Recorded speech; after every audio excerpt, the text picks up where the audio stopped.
Some economic experts say that despite only being in the early stages of a U.S. recovery, there are some very encouraging signs. One America's Stefan Kleinhans has more from Washington.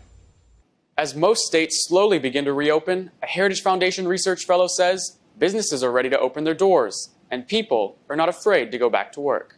As governors and as mayors allow their businesses to reopen and allow people to get back to their lives, it shows that businesses are looking and eager to open the doors. It shows that people are eager to get back to work. It shows that regardless of what some experts are telling us, that people would be too frightened to actually enter once they had the green light to do so, it actually shows that most people are actually eager and happy to go about their everyday lives. And I think that as we see more states continue that reopening process, we're going to see this recovery continue.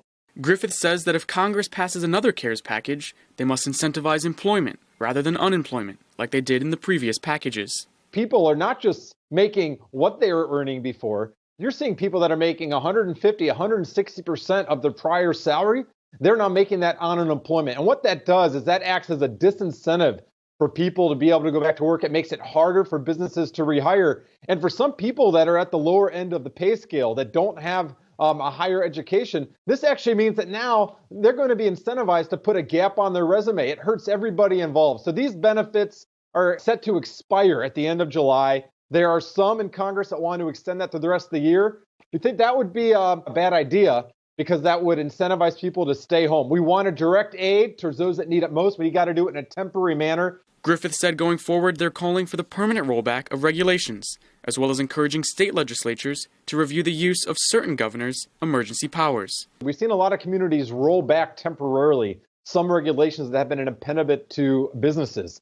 Well, why stop? Why make these temporary? If these are actually helping businesses function now in a time of crisis, we should go ahead and look at making some of those permanent. We've seen this on the federal level as well. We've seen the administration go ahead and put a pause and actually roll back some regulations. And thankfully, the administration is looking to make some of that permanent. We're encouraging state legislators to take a close look at the emergency powers authorization that governors have used to shut down broad swaths of the economy.